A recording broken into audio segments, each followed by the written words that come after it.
Hello मेरे प्यारे बच्चों, कैसे हैं आप लोग। मैं आपका केके सर वंस अगेन आपको स्वागत करता हूं आपके अपने यूट्यूब चैनल केकेज मैथमेटिक्स में। आज फिर से मैं आपके सामने हाजिर हूं एक नए टॉपिक को लेकर के। उस टॉपिक का नाम है बहुत ही इंटरेस्टिंग सैंडविच थ्योरम। नाम सुन के लोगों में थोड़ा सा तहलका जरूर मचा होगा, तो आप देखें सैंडविच थ्योरम। तो सबसे पहले मैं आपसे एक थोड़ी सी बात करूंगा कि इससे पहले जितने सारे वीडियोज मैंने लिमिट कंटिन्यूटी डिफरेंशियलिटी पे डाल रखे हैं, जितने सारे वीडियो मैंने आपको प्रोवाइड किया हूं, मुझे ऐसा आशा है कि आपने वो सारे वीडियो देख रखे होंगे। और जो भी स्टूडेंट हमारा वीडियो मतलब स्टार्टिंग से नहीं देखा होगा, उसका एक भी वीडियो यदि बाकी भी होगा, तो उससे मेरा एक सिंपल सा रिक्वेस्ट होगा कि कृपया कर वीडियो को पहले आप पुनः देख लें एक बार अच्छे तरीके से, तब जाकर के हम इस मेथड को अपन और भी अच्छे तरीके से सीख पाओगे आप। तो चलिए कोई नहीं, अब मैं आता हूं सीधे टॉपिक पे आता हूं। तो सबसे पहले इसके इंट्रोडक्शन के बारे में मैं जानना चाहता हूं कि क्या होता है सैंडविच थ्योरम। सैंडविच थ्योरम का दूसरा नाम भी मैं आपको यहां पे लिख रहा हूं, SQUEEZE, squeeze play theorem. Play theorem, इसको कहीं कहीं आपको ये भी नाम लिखा हुआ रहेगा, तो आपको इसमें डरने की बात नहीं है। इसका मतलब क्या हुआ, यानी कहने का मतलब कि ये सिक्यूस मींस व्हाट, इसका मतलब क्या होता है सिंपली, यानी कहने का मतलब कि प्रेस करना यानी दबाना। यानी कहने का मतलब कि किसी एक फंक्शन को यदि मुझे निकालना है, सपोज दैट कि मैंने कोई मान लिया कि कोई फंक्शन है अपना, लेट अस एज्यूम कि मैंने कंसीडर कर लिया कि ये फंक्शन है। आखिर ये फंक्शन को हमें निकालना है बाय यूजिंग इधर दोनों तरफ से प्रेस करके फंक्शन को, यानी कहने का मतलब कि एक फंक्शन इधर भी है, एक फंक्शन इधर भी है। यानी इस नाम से हमें इतना समझ में आ रहा है कि ए फंक्शन और ए फंक्शन को सोल्व करके, यानी ऊपर और नीचे वाले फंक्शन को सोल्व करके बीच वाले फंक्शन का वैल्यू निकालना होता है सैंडविच थ्योरम में या सीक्वेंस प्ले थ्योरम में। तो मैं सबसे पहले आपसे एक बात बोलूंगा इस थ्योरम को स्टार्ट करने से पहले, कि इसमें आपको सबसे पहले मतलब जितने सारे अलजेब्रिक टेक्निक सीखे आपने, जहां भी लेंदी प्रोसेस था उस लेंदी प्रोसेस को नोट आउट किया अपन इस मेथड से हटा लेंगे उसको।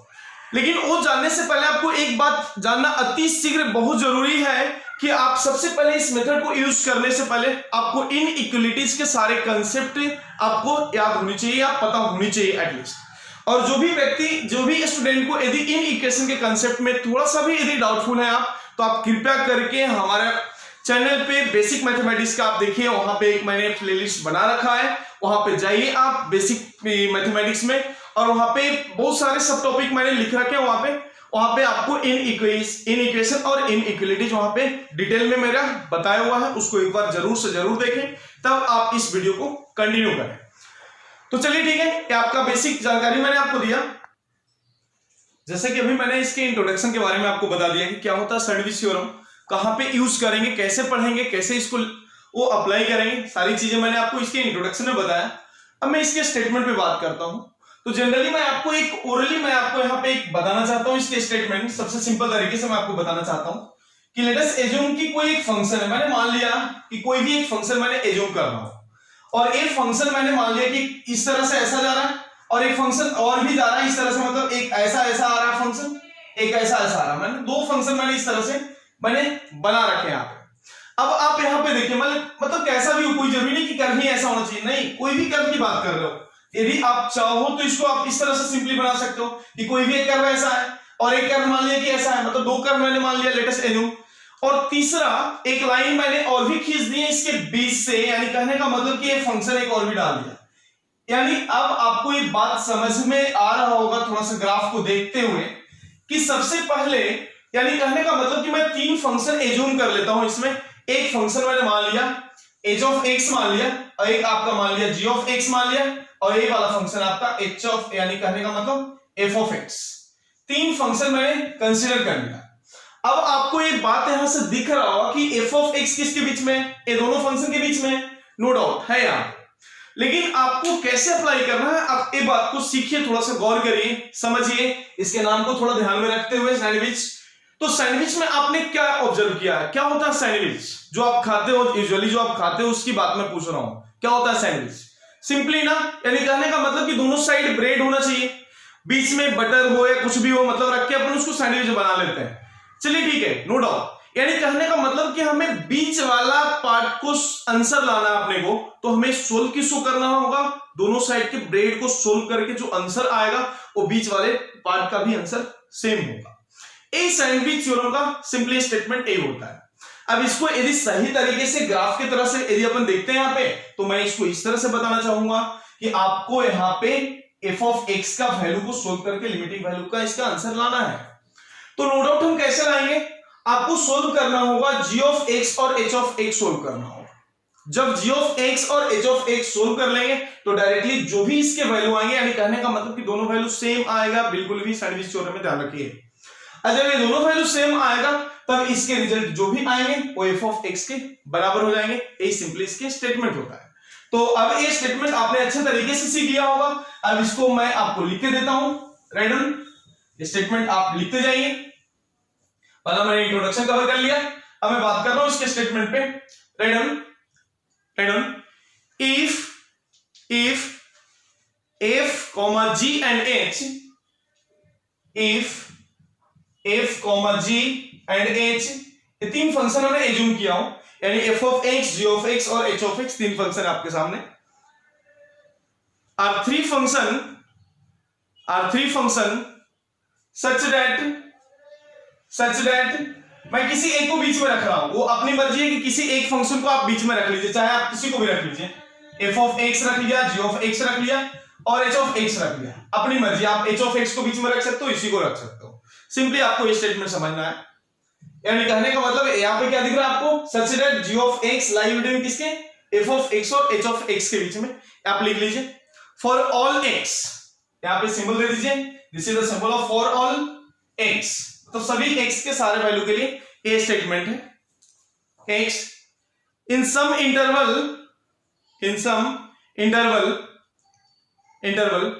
कंटेनिंग द पॉइंट, मतलब किसी एक पॉइंट पे आपको निकालना होगा, containing the point x is equal to a। कौन सा पॉइंट पे निकालना है हमें, x is equal to a पे निकालना है। a एंड इफ आपको यहां पे एक बात समझना है, यानी कहने का मतलब कि दोनों फंक्शन किसका ये दोनों फंक्शन के वैल्यू क्या होनी चाहिए, सेम होनी चाहिए। तो अभी आप देखिए इफ लिख करके नीचे में आप लिख दीजिए limit x tending to a f of x that equals to limit x tending to a किसके बराबर होनी चाहिए, दोनों सैंडविच के दोनों ब्रेड की तरफ, यानी h of x के बराबर होनी चाहिए, दोनों वैल्यू आपस में सेम होनी चाहिए। मान लीजिए कि इसके वैल्यू कोई भी फंक्शन है, मैंने मान लिया कि लेटेस्ट एज्यूम कि इसके वैल्यू का आंसर जो भी आया a लाया, तब ए क्या बोलता है स्टेटमेंट, तब जाकर के जो मैंने आपको बताया था कि इसके बीच वाले का भी आंसर सेम ही होगा, यानी क्या बन जाएगा limit of x tending to a और बीच वाला बन जाएगा आपका g of x that equals to a भी कितना होगा, l के बराबर होगा। a भी कितना होगा, l के बराबर होगा। ये स्टेटमेंट आपको यहां पे मेंशन करना है और एक जो भी आया सैंडविच थ्योरम पे ही है ये सारे स्टेटमेंट। अब इसके बात करता हूं मैं, इसके सिंपली एक ग्राफ की बात करता हूं। लेट अस एज्यूम कि मैं एक ग्राफ बना रहा हूं इधर से, आप एक बात को समझिए सबसे पहले ग्राफ के माध्यम से कि आखिर हम कैसे इसको यूज करेंगे। तो लेट अस कंसीडर कि मैंने कि एक्स एक्सिस वाई एक्सिस मैंने बना रखे हैं, यहां पे एक्स और वाई एक्सिस मैंने बना रखे हैं। अब आपको दो फंक्शन बनाना है, किसका, f of x और h of x बनाना है। मैंने मान लिया कि f of x मैंने मान लिया ऊपर में बना दिया मैंने, दूसरा एक और भी फंक्शन मैंने कंसीडर कर लिया, नीचे से एक फंक्शन कंसीडर कर लिया, ऐसा एक फंक्शन कंसीडर कर लिया और ये हो गया, ए फंक्शन का नाम मैंने दे दिया, लास्ट में क्या है आपका h of x है, ए फंक्शन है।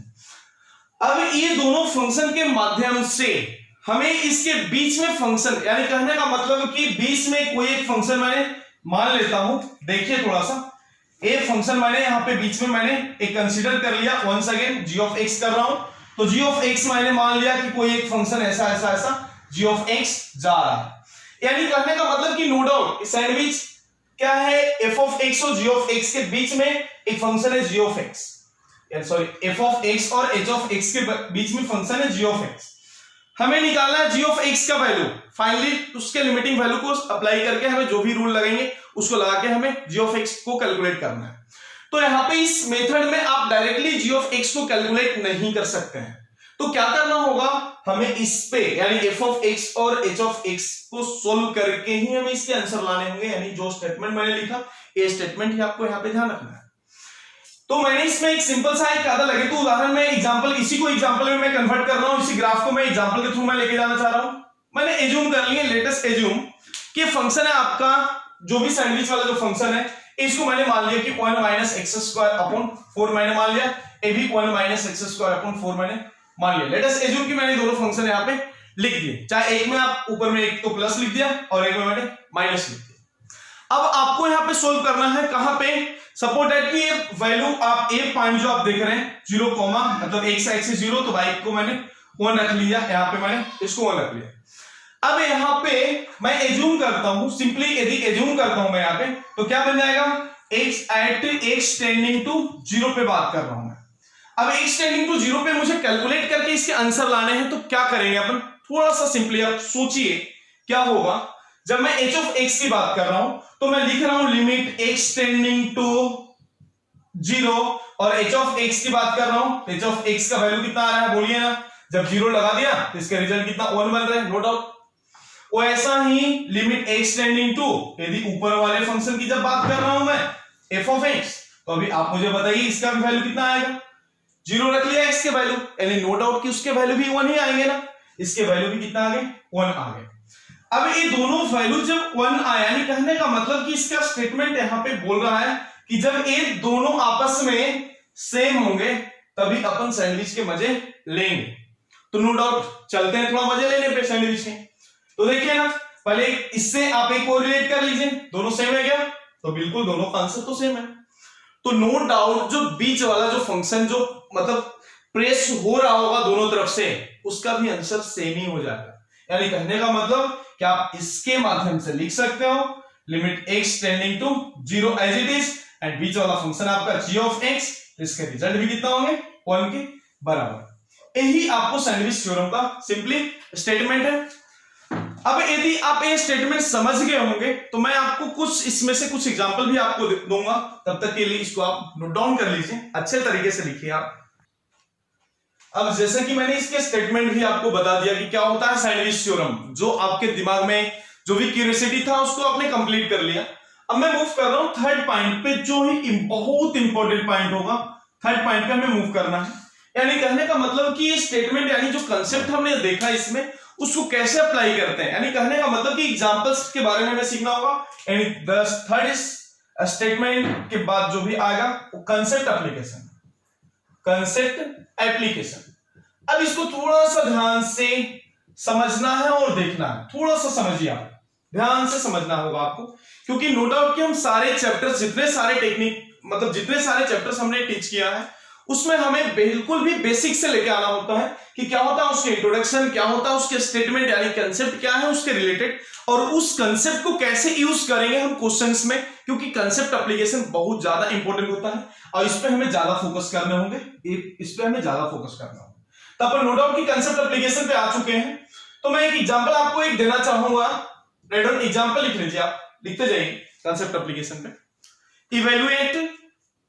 Evaluate limit x tending to infinity, x tending to infinity, x tending to infinity, x plus 7 times of sin x upon minus 2x plus 13, minus 2x plus 13 by using sandwich theorem. ये mention जरूर है होगा वहां पे, using sandwich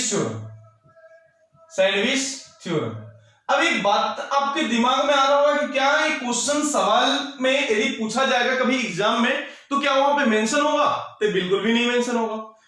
क्यों नहीं होगा, क्योंकि आपको तो वहां ऑब्जेक्टिव सवाल दिए हुए रहेंगे, आपको जो भी मेथड आसान लगे उस मेथड से आपको सोल्व कर लेने हैं।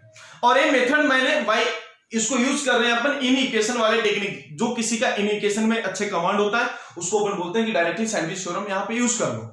और ये तो अपन सोल्व करने के भी बहुत सारे इसके तरीके हैं, बहुत सिंपली ये सोल्व हो जाएगा, लेकिन हमें सैंडविच थ्योरम को सबसे पहले देखते हुए इसको सोल्व करना है।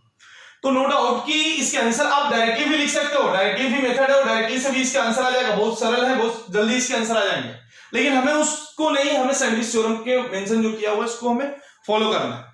तो सबसे पहले मैं यहां पे इसके सॉल्यूशन पे आ रहा हूं, थोड़ा सा आप देखिए आप कैसे इसके सॉल्यूशन बनाते हैं, जो स्टेटमेंट हमने सीखा इसको कैसे यूज करते हैं।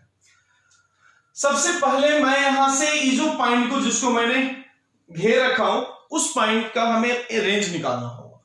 रेंज का मतलब क्या, कैसे रेंज कैलकुलेट करते हैं, आपको इसमें रेंज का भी थोड़ा सा ज्ञान होगा कि कैसे अपन फंक्शन के रेंज भी निकालते हैं। ऑलरेडी मैंने फंक्शन वाले चैप्टर में इसको कवर किया हूं, लेकिन वंस अगेन आप देख लीजिए, आपको फिर से समझ में आएगा। तो सबसे पहले इसमें आपको एक बात समझना है कि यहाँ पे x टेंडिंग टू इंफिनिटी है, नो डाउट सही है। देखता हूं x plus 7 times of sin x upon minus 2x plus 13 है। तो मुझे इन सभी में से किसका रेंज पता है, सबसे पहले मैं आपसे पूछना चाहता हूं। क्या x का पता है? तो नहीं पता है। तो फिर पता किसका है? sin x का हमें पता है, आपको भी पता है कि sin x की जब औकात की बात करूं या उसके रेंज की बात करूं तो नो डाउट कि -1 से 1 तक ही होते हैं। तो मैं यहां पे लिखना चाहूंगा बी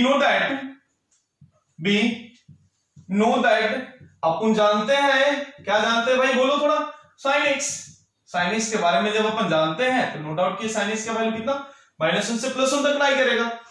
चलिए अच्छी बात है, मैंने यहां तक लिख दिया, इसको लाई करना है। बट अब हमें जब एक बात पता है तो मुझे पूरा फंक्शन को कंस्ट्रक्ट करना होता है। कैसे कंस्ट्रक्ट करेंगे रेंज के लिए, आप थोड़ा सा सावधानी से देखिए। मैं एक एक पॉइंट पे वंस अगेन सही तरीके से ब्रीफली मैं लेके जाऊंगा, आपको समझ में 100% आएगा। यदि समझ में आया तो आप कमेंट बॉक्स में जरूर से जरूर मुझे रिप्लाई दीजिए, ताकि मेरा भी मतलब कुछ इंटरेस्ट बना रहे कि जो मैं सिखा रहा हूं बच्चों को हमारा समझ में आ रहा है या नहीं आ रहा है, मुझे वो बात समझ में आना चाहिए। जिसके लिए आप रिप्लाई मुझे जरूर से जरूर दें, 100% आप दें, ताकि और भी मैं आपके लिए और भी मेहनत करूं, बराबर है। अब मैं आपसे एक बात पूछता हूं कि sin x का वैल्यू की नो डाउट कि -1 से +1 के बीच में है, नो डाउट। अब यहाँ पे sin के साथ में कुछ मल्टीपल है क्या, तो बिल्कुल 7 दिख रहा है। तो आपको इसमें 7 से मल्टीप्लाई करना है दोनों तीनों तरफ, जितना भी दिख रहा है आपको 7 टाइम्स ऑफ sin x चाहिए। तो जब 7 टाइम्स ऑफ sin x लिख रहे हैं तो नो डाउट है कि 7 हर तरफ मल्टीप्लाई होगा 7, जो कि मैंने यहाँ पे फॉलो किया हूं। यानी इन इक्वेशन के सारे रूल्स इसमें यूज होने वाले हैं। तो अपन भी करके देखते हैं क्या होगा। अब एक बात देखिए कि यहाँ पे मैंने 7 टाइम्स ऑफ sin x तो मैंने निकाल लिया।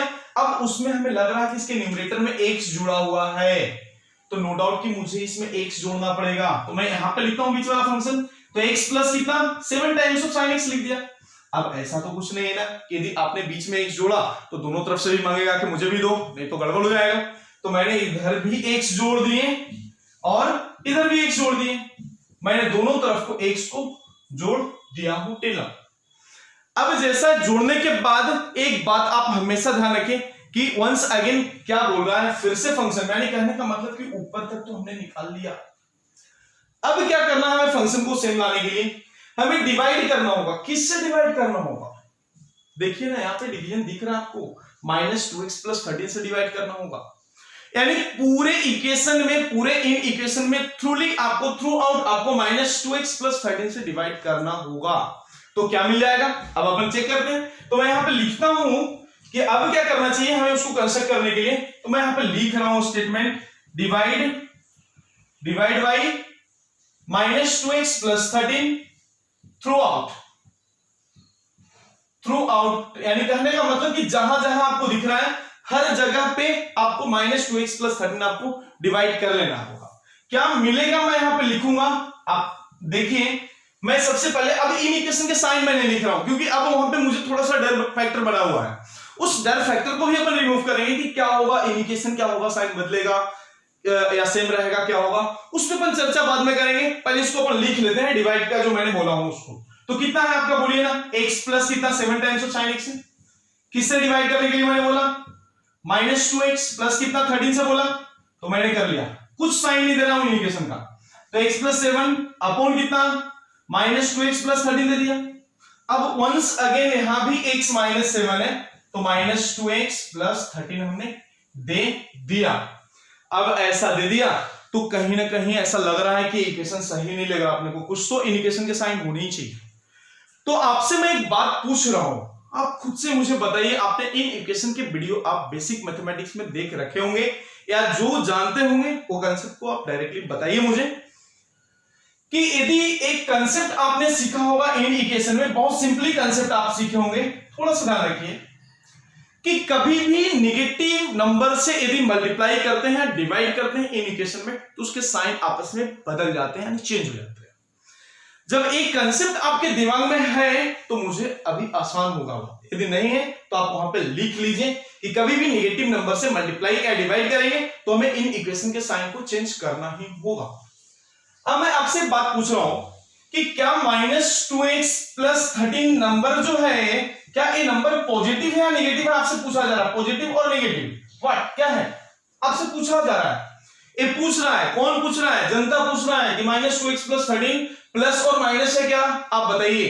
तो जनता का जवाब क्या होगा, बोलिए ना। जब x टेंडिंग टू इंफिनिटी, यहां पे चेक कर लीजिए आप, जब इंफिनिटी है तो नो डाउट ना कि इसका जवाब देने के लिए तो -2 इंटू इंफिनिटी यानी -∞ + 13।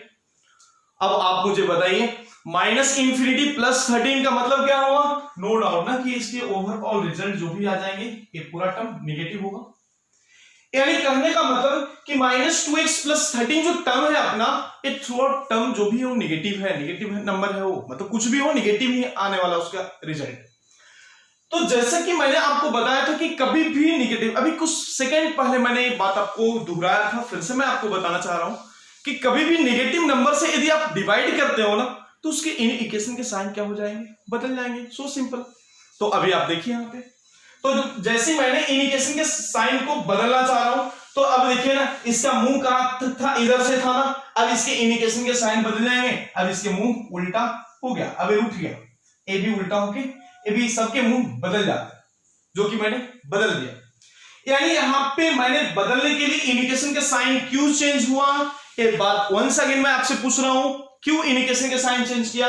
तो मैंने पूछा यहाँ पे, जनता ने पूछा -2x + 13 क्या है, पॉजिटिव नंबर है नेगेटिव नंबर है? तो मैंने सिंपली फोकस किया x टेंडिंग टू इंफिनिटी है, रख दिया नो डाउट। तो -∞ + 13 यानी रिजल्ट कितना होगा, तो नेगेटिव ही आने वाला ना। तो जिसके वजह से मैंने यहाँ पे साइन क्या कर लिया, चेंज करके मैंने ऐसा लिख दिया। अब आपसे बात करना चाहूंगा, जब ये साइन मुझे लग रहा है कि आपने साइन समझ गए होंगे, अब मैं एक बात करना चाहूंगा आपसे कि कैसे इसको सोल्व कैसे करते हैं। चलिए ठीक है, मैंने तो इतने सारे इसको इन इक्वेशन में मैंने लिख दिया, अब कोई बात नहीं, इतना आ गया तो अपना काम भी आसान हो जाएगा। अब मुझे लग रहा है इस सैंडविच अपना बनके तैयार हो गया। अब मैं आता हूं इस सैंडविच को खाने के चक्कर में चलता हूं। अब एक एक ब्रेड को लेकर के थोड़ा सा उड़ाऊंगा मैं, देखिए आपको भी मिलेगा। तो मैं सबसे पहले इसकी टेंडिंग वैल्यू कितना था, इंफिनिटी था, तो मैं सबसे पहले इसको सोल्व कर रहा हूं। तो limit x tending to infinity था ऑलरेडी, और पहले फंक्शन में इसको सोल्व कर रहा हूं। x - 7 एक ब्रेड को मैं लेकर के सोच रहा हूं कि इसको खत्म कर लूं। अब इसको सोल्व करना चाहता हूं, यानी पहले इसको सोल्व करूंगा।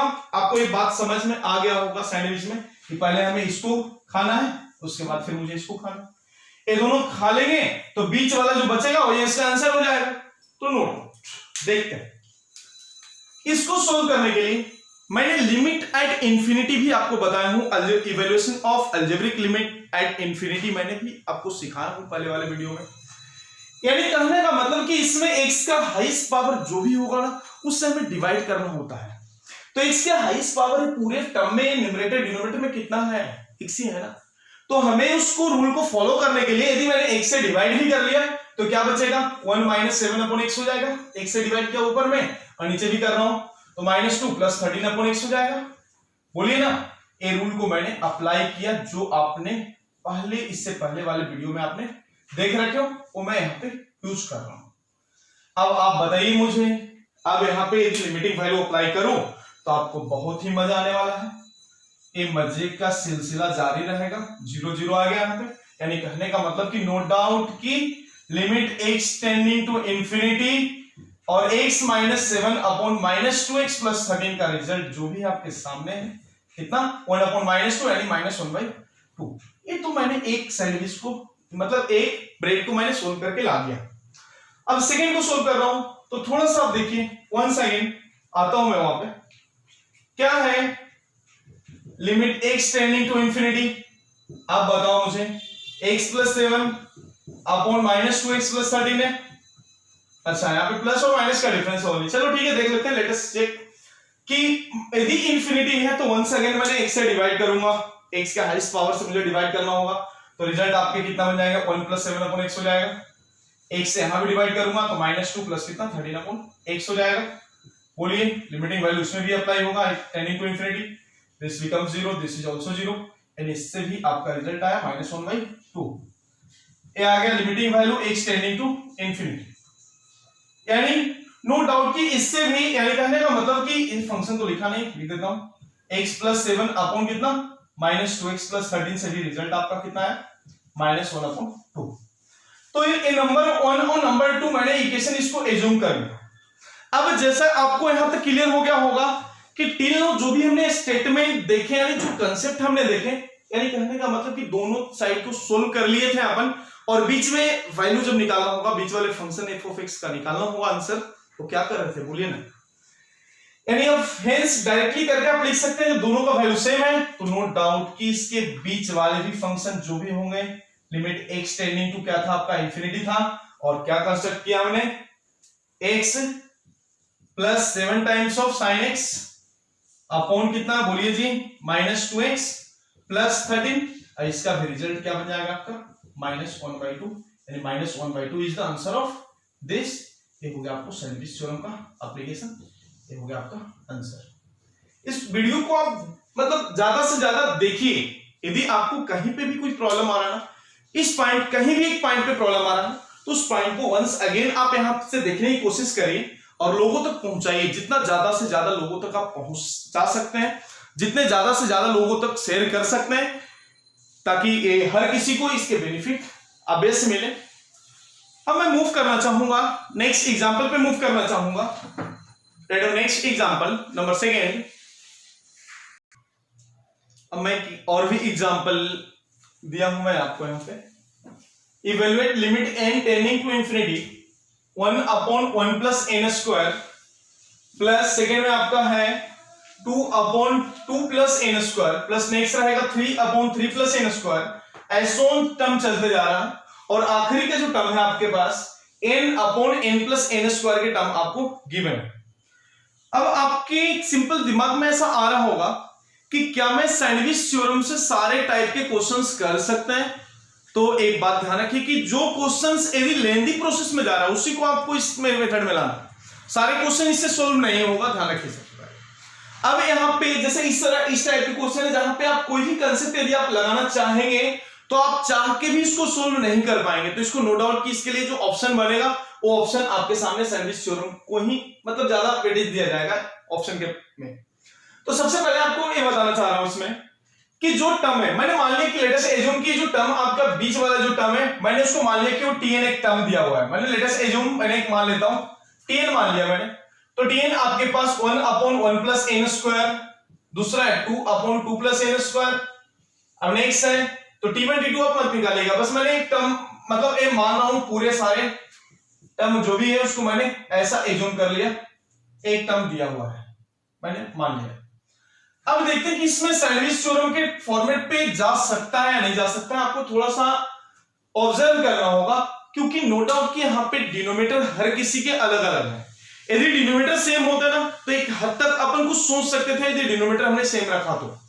क्यों? क्योंकि डिनोमिनेटर सेम रखेंगे तो नो डाउट कि न्यूमरेटर का एडिशन हो जाएगा, और न्यूमरेटर का एडिशन होगा तो मुझे लग रहा है कि 1 + 2 + 3 टिल n का फॉर्मूला भी यूज हो जाएगा अपने पास। तो चलिए ठीक है, अब ऐसा करने के लिए आप एक बात समझिए। सबसे पहले यदि मैंने एक टर्म ऐसा लिखूं, मैंने मान लिया let this is equal to, मैंने मान लिया। अब मैं आपसे एक बात पूछना चाह रहा हूं कि क्या एक टर्म मैं लिख रहा हूं, आप ऑब्जर्व करिएगा सेम डिनोमिनेटर में 1 + n² को ही लिखते रहूंगा सभी डिनोमिनेटर में, 2/1 + n² लिख दिया। वंस अगेन ऐसा 3/1 + n² भी होगा, सिमिलर चलता रहेगा 4/, दिस ऐसो भी कर लिया मैंने, तो n/1 + n² मैंने लिखा। मैंने अपने आप से लिखा हुआ, ऐसा मतलब कुछ से कोई रूल नहीं है, मैं इसको स्प्लिट करने की कोशिश कर रहा हूं सेम डिनोमिनेटर ला करके। और आपसे पूछा जाएगा कि क्या ये जो मैं टर्म लिखा हूं और ये ऊपर वाला टर्म है, इन दोनों में सबसे पहले बड़ा कौन सा है, उसको आप थोड़ा सा ऑब्जर्व करिए। बड़ा कौन सा है? एटीएन है, और एटीएन से बड़ा है छोटा है, आपको बताना है। सबसे पहले देखिए हम यहाँ पे कैसे बताएंगे। सिंपली जिसका डिनोमिनेटर यहां पे लग रहा है डिनोमिनेटर ज्यादा है, तो डिनोमिनेटर ज्यादा है यानी कहने का मतलब कि वो टर्म तो कम ही होगा ना। सिंपली यदि मैंने 3/4 लिख दिया और 3/5 लिख दिया, तो यहां पे बड़ा कौन सा है, आप ये मानिए 3/4 बड़ा हो जाएगा। बराबर है। तो सिमिलर इसी तरीके से मैं ऑब्जर्व करके यदि मैं इसको लिखा जाए तो मुझे ऐसा लग रहा है कि जो भी होगा टीएन से क्या होना चाहिए, लेस होनी चाहिए। अब जो भी टीएन है यानी कहने का मतलब, तो मैं इसमें लिख दूं टीएन, इसमें लिख दिया, और एक जो भी टर्म बनेगा वो क्या बन जाएगा। आप इसको थोड़ा सा देखिए, मैंने इसकी बात किया था अभी टीएन, तो ये क्या होगा, टीएन से लेस हो जाएगा, यानी मतलब इसको मैं लिख सकता हूं TN is less than this, मैंने मान लिया है। तो ऐसा क्यों ऐसा किया, डिनोमिनेटर सबके सेम रख दिया ताकि ये न्यूमरेटर का कुछ तो एडिशन हो जाए। चलिए नो डाउट, इसको भी मैं सोल्व करके लिख लूंगा, यानी कहने का मतलब कि ये जो टर्म आपके सामने जो बनेगा टीएन, इसको सोल्व करके लिख देता हूं, लेस देन ऐसा बनेगा 1 + 2 + 3 टिल कितना n तक बनेगा। आपको नीचे कितना हो जाएगा बोलिए ना, 1 प्लस कितना n² हो जाएगा, सबके डिनोमिनेटर सेम है। तो अब 1 से n का एडिशन आपको अच्छे तरीके से पता है, तो मैं इसको यदि आगे लेके जाऊं तो tn लेस देन कितना बन जाएगा बोलिए ना, n × n + 1 अपॉन कितना हो जाएगा 2, क्योंकि 1 to n का एडिशन आपके फॉर्मूले बन जाते हैं n × n + 1 अपॉन 2 बन जाता है। मैं इसमें लिख लूंगा 2 भी कर लिया, और 1 + n² है वो भी मैंने यहां पे दे दिया, n है ध्यान रखिएगा, h मत लिख दीजिएगा, केयरफुली रख करके n दीजिएगा, n² जैसा कि मैंने लिख दिया। इसको मैंने मान लिया, लेट अस एज्यूम कि इक्वेशन नंबर 1 मैंने बना लिया। सिमिलर तरीका एक और भी मैं आपसे पूछना चाहता हूं, सिमिलर तरीके से एक और भी बात आपसे पूछना चाहता हूं, यानी ए मेथड इसको आप मान लीजिए और इसी मेथड से आपको सोल्व करने हैं इस तरह के जो भी क्वेश्चंस आएंगे उसको। तो सबसे पहले अब यहां पे मैंने डिनोमिनेटर में सबको सेम रखा, 1 + n² रखा। अब मैं आखिरी वाला रख के देखता हूं कितना बनेगा बोलिए ना। अब मैं आपसे पूछना चाहता हूं कि क्या 1 अपॉन, बोलिएगा आप 1 अपॉन n + n² की बात करूं, 2 अपॉन n + n² की बात करूं, 3 अपॉन n + n² की बात करूं, चलते रहेगा ये आखिरी तक n अपॉन n + n²। आपको लग रहा होगा कि n कॉमन लेके कैंसिल कर लूं, लेकिन अपने आप पे थोड़ा सा कंट्रोल कर लीजिए, अपने इमोशन को कंट्रोल करिए। अब आपसे पूछा जाएगा, ये जो मैंने टर्म खुद से लिखा हूं ये अपनी दिमागी उपज है, यानी सोल्विंग टेक्निक्स है सारे, ये टेक्निक को ही आपको समझना है, यानी सोल्विंग स्टेप्स जो भी हैं और टेक्निक जो भी है, मेथोलॉजी जो भी है, उसको ही आपको गेन करने हैं, कांसेप्ट को अप्लाई करना है अपन इसी पे। तो ये जो मैंने लिखा हूं, अभी आप मुझे बताइए कि क्या ये जो टर्म जो मैंने लिखा वो टीएन से बड़ा हो गया या छोटा हो गया। तो नो डाउट ना कि जिसके डिनोमिनेटर ज्यादा होंगे वो टर्म ज्यादा वो छोटा हो जाएगा। तो मैं यदि इसको लिखूं तो टीएन क्या हो जाएगा, टीएन यहां बड़ा हो जाएगा और ये टर्म आपको छोटा हो जाएगा सिंपली। तो जब मैं इसकी बात मैंने कर लिया, यहां पे कर लिया, तो मैं एक काम और भी कर सकता हूं इसको लिखने के लिए। तो बोलिए कितना, tn इज ग्रेटर देन क्या बन जाएगा, 1 to n का एडिशन यानी n × n + 1 अपॉन 2 हो जाएगा, और नो डाउट नीचे कितना है n प्लस कितना n², जो कि मैंने यहां पे लिख दिया, इसको इक्वेशन नंबर 2 बना दिया। अब लग रहा है कि अपना सैंडविच बन के तैयार हो गया, क्योंकि एक तरफ tn आपको लेसन इतना है और एक तरफ tn आपको ग्रेटर देन इतना है। तो क्या बन जाएगा थोड़ा सा देखिए आप, मैं यहां पे लिखना चाहूंगा नंबर 1 और 2 को सोल्व करके, यानी 1 और 2 के रिलेशन से मैं लिखना चाहूंगा। तो क्या बन जाएगा बोलिए, मैं यहां से लिख रहा हूं फ्रॉम फर्स्ट एंड सेकेंड क्या बनेगा जी बोलिए, tn किसके बीच में लाई करेगा, देखिए ना n × n + 1 अपॉन कितना 2 × n + n², छोटा टर्म हो जाएगा, और इससे जो बड़ा है वो ऊपर वाला होगा, क्योंकि जिसके डिनोमिनेटर ज्यादा होंगे वो टर्म छोटा होगा। और नो डाउट कि सेकेंड वाला जो इक्वेशन मैंने लिखा हूं इसके डिनोमिनेटर ज्यादा है, क्योंकि सभी में n दिख रहा है आपको। तो अब लग रहा है कि अपना सैंडविच बन के तैयार हो गया। अब एक बात आप समझिए, आपको जो निकालने थे मैंने इसको tn एज्यूम किया हूं, यानी आपको नो डाउट कि फाइंड क्या करना था, limit n tending to infinity, और फाइंड करना था आपको tn, ए फाइंड करना। अब मुझे लग रहा है कि limit n tending to infinity आपको ले लेनी चाहिए, क्यों, क्योंकि आपको क्वेश्चन में वही निकालने के लिए बोला है। तो मैं यदि लिमिट यहां पे अप्लाई करता हूं, तो अभी आप देखिए यहां पे मैं यहां पे अप्लाई कर रहा हूं, तो क्या आ जाएगा बोलिए, limit n tending to infinity, पहला टर्म है n × n + 1 upon 2 × n + n², ऐसा हो जाएगा, दे दिया मैंने, लेस देन इसमें भी लगा दिया मैंने limit n tending to infinity, ये हो जाएगा आपका tn जो हमें निकालना था, और ये भी हो जाएगा limit n tending to infinity, बोलिए n × n + 1 अपॉन कितना होगा बेटा बोलिए, 1 प्लस कितना n स्क्वायर मैंने दे दिया। अब एक बात आप समझिए थोड़ा सा, जब x के टर्म में होता था तो मैंने x के हाईएस्ट पावर से इसको डिवाइड किए थे numerator as well as denominator में, तो क्या मैं वो कंसेप्ट यहां भी यूज कर सकता हूं? आपसे सिंपली पूछ रहा हूं जानकारी के लिए। तो नो डाउट की कर सकते हैं ना, n tending to infinity, n के हाईएस्ट पावर की जब बात करूं तो n स्क्वायर दिख रहा है, यहां भी वही होगा, यहां भी n स्क्वायर दिख रहा है हाईएस्ट पावर, तो हमें n स्क्वायर से डिवाइड और मल्टीप्लाई करना होगा। तो मैं एक काम कर रहा हूं, इसके बचे हुए को मैं इधर सोल्व कर रहा हूं, आफ्टर दिस इधर कर रहा हूं, तो मैं एक एक पार्ट को सोल्व कर रहा हूं। Limit n tending to infinity as it is, पहला वाला सोल्व कर रहा हूं, यानी n into n plus 1 upon कितना हो जाएगा 2 into n plus n square, ऐसा होगा। मैंने n स्क्वायर से डिवाइड किया तो टर्म क्या बन जाएगा, इसको आप मल्टीप्लाई करके क्यों नहीं लिख लेते हैं, तो लिख लेता हूं ना, ऊपर वाले को मल्टीप्लाई कर लिया तो n स्क्वायर प्लस कितना हो जाएगा, n हो जाएगा। अब मैंने n स्क्वायर से डिवाइड कर लिया तो बोलिए कितना हो जाएगा, 1 बन जाएगा, पहले 1 प्लस 1 अपॉन n हो जाएगा, यहां 2 इंटू 1 प्लस कितना 1 अपॉन n प्लस कितना 1 हो जाएगा। नो डाउट ऐसा बन गया, तो एक कैंसिल होकर के जो भी बनेगा ये क्या होगा, limit n tending to infinity लगा लिया तो दिस बिकम्स 0 और दिस बिकम्स आल्सो 0, यानी कितना 1/2 निकल जाएगा यहां से। सेकंड में once again limit n tending to infinity लगा रहा हूं, आखिरी वाला सैंडविच के दूसरे ब्रेड की तरफ मूव कर रहा हूं, तो क्या आ जाएगा जी बोलिए, n इंटू n प्लस 1 यानी n स्क्वायर प्लस n लिख दूं, अपॉन कितना 2 टाइम्स एज इट इज रहेगा और 1 प्लस कितना n स्क्वायर है, या भी n का हाईएस्ट पावर 2 ही है, तो n स्क्वायर से वंस अगेन यहां डिवाइड कर रहा हूं, तो बोलिए कितना होगा, पहला 1 बन जाएगा, 1 अपॉन n बन जाएगा, 2 as it is 1 upon n square plus कितना 1 बन जाएगा। और नो डाउट कि 1 अपॉन n क्या होगा, 0 ही तो होगा, और 1 अपॉन n स्क्वायर भी क्या होगा, 0 हो जाएगा, क्योंकि टेंडिंग टू इंफिनिटी है, तो no doubt this becomes 0, this also 0, यानी रिजल्ट नो डाउट कि 1/2 निकल गए, यानी आपको दोनों तरफ से इसके रिजल्ट क्या निकल गए, सेम निकल गए। तो मैं इस स्टेटमेंट को ऐसा लिखना चाहूंगा, तो tn कभी भी किसके बीच में लाई कर रहा है, 1/2 से लेकर के कहां तक लाई कर रहा है, बोलिए 1/2 से लेकर के 1/2 तक ही लाई कर रहा है tn, यानी लिमिटिंग वैल्यू अप्लाई करने के बाद एक इसके लिए मैंने लिमिटिंग वैल्यू भी लिखना है यहाँ पे, limit n tending to infinity minus 1/2 से लेकर के 1/2 तक होगा।